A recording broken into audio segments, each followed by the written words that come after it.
Hey, what's up, YouTube? It's your boy, the Bad Wolf. All right, so I first of all want to thank all of you guys for subscribing and for all of the emails and questions. Sorry I haven't been able to get back to everybody, but just been working hard and then trying to, take care of all these channels. For those of you who don't know, I've got some other channels that should be listed down below, also with some other offers and discounts on various things. But let's jump right into it. So another shout out to Eric Harold, Nick, Airborne Stacker, and Monica. Thank you guys. I definitely appreciate you guys' are positive influences and things and questions. So I'm going to try to answer a couple more of them.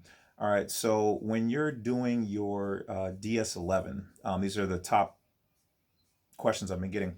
At the bottom of it, it's going to have a section where, um, okay, here we go. If you read in here, it's going to say that I declare under perjury that all the following is true. And if you read it, it says, I am a citizen or a non citizen national of the United States. Okay, so either way you fill this out, they're going to say that you signed on there under perjury that you are still a citizen or at best a non citizen national, okay, of the US. So you're still in their jurisdiction. Okay, that's what they're wanting you to look at. Um, Now the difference is that when you use the explanatory statement, okay, so if you look on the back of the application, you're going to find that there's a section on there called Acts and Conditions, okay, and it wants you to line out the things that apply to you. Okay, so when you do that, and you should probably do in conjunction your explanatory statement. Now that statement is what I've been getting questions on because I know in the one video I only kind of alluded to it. Um, there's no one standard format, so you kind of have to make your own. You can look for it. Some people have asked me for a copy of what I have, and I mean I can provide that for like $20 or something like that. It's not the biggest thing in the world, but I've been kind of giving you guys breadcrumbs on how to do this, so you don't have to pay anybody to do it. Um, but here I'll give you some examples of basically what's in that statement, okay, and why it's important. The reason why you want that explanatory statement, could be one page, couple pages, depending on how you want to do it, is because it tells them that you know the difference of what is going on, and that you are basically declaring that you're not underneath their um, their so-called jurisdiction as a 14th Amendment slave, basically. This is exactly what it is. That's why it was created, for slaves. So when people are like watching people get away with certain things, or the average person can't get away with anything, it's because you're their property. You're not a, as they call, a um, free person. You know what I mean? So here we go. Let's. I'm not going to read through everything, and this is in mine. Um, but basically, what you're going to want to do is, it says, these explanatory statements will remain as part of this passport application to obtain my United States of America passport. Okay, so you got America on the end of that.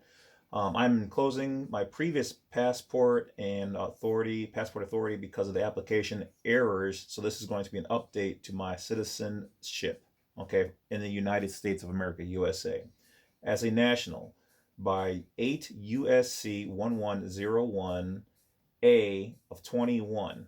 Okay, so you want stuff like that in there. So you're specifically telling them, I am this, not that. Because if you have any aspect of it being, they're not really sure, if you're close, they'll make you a non US national. So if you're just a low bottom 14th Amendment citizen, which is basically what everybody is without knowing it because of your applying for, taxes and your Social Security, you're down here.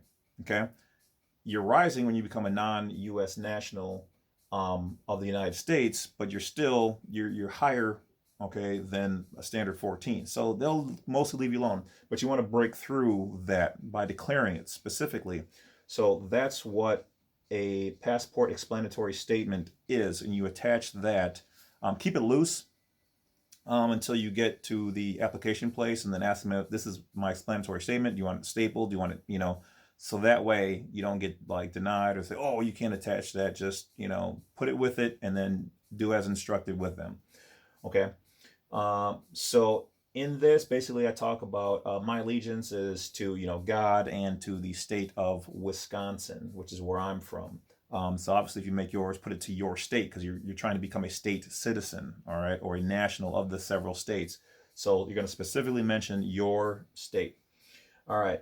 So from there, I put in here. Let's see here.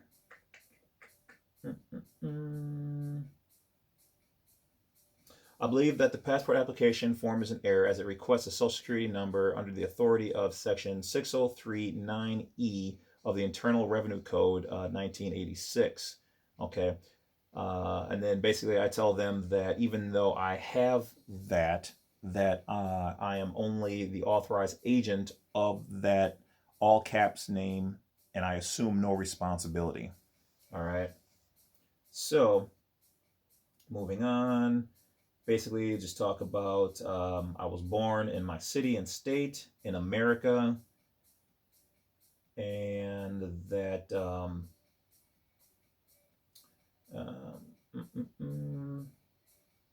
basically that I am not under the authority of the 14th, being a 14th Amendment citizen.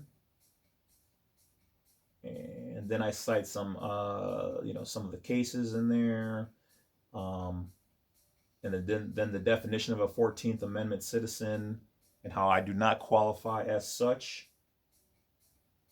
Also provided, I claim no privileges or immunities provided by the 14th Amendment. And thereby I am not being a being or subject of the jurisdiction thereof. Okay. Note, although I may have issued a social security number and may have been provided with a birth certificate or a registered organization by my state as identifying documents, these are only identifying documents. To use such documents does not imply that I'm a U.S. federal citizen. As such, have been abandoned, closed, or I'm only the authorized agent thereof and assume no liability. Okay? So that's the biggest thing is that like you're basically saying, yes, I'm authorized to use it, but I don't assume no responsibility for it. I'm a detached, separate being from such. All right, the next part, this is actually on the Passport Agency's website, labeled as Section 302 of Public Law 94-241. Basically, it says, after reaching the age of 18 years, which date is later become a national but not a citizen of the United States by making a declaration under oath before any court established or Constitution or laws of the United States of America or any other court of record in the Commonwealth in the form as follows. And I state my name. I am duly hereby sworn and declare that my intention is to be a national but not a non-U.S. national of the United States, nor a citizen of the United States. Okay, and then all rights reserved, blah, blah, blah, blah. And so that you should sign and do that in front of a notary, and then send that in, all this in as your explanatory statement. And then at the bottom, just, you have your notary people do their thing. So basically, all this entails for the explanatory statement, you're declaring that you are not a 14th Amendment citizen. You are declaring that you don't want any of the benefits of being a 14th Amendment, and anything that you have, your documents are only for identification purposes, and that you are not under that jurisdiction. You claim no liability for using it. You are an authorized agent. It's kind of like when somebody works for Nike or whatever else, and they screw up at the job. That doesn't mean that they can go after that person because they're just an authorized agent. And then the company fires the agent.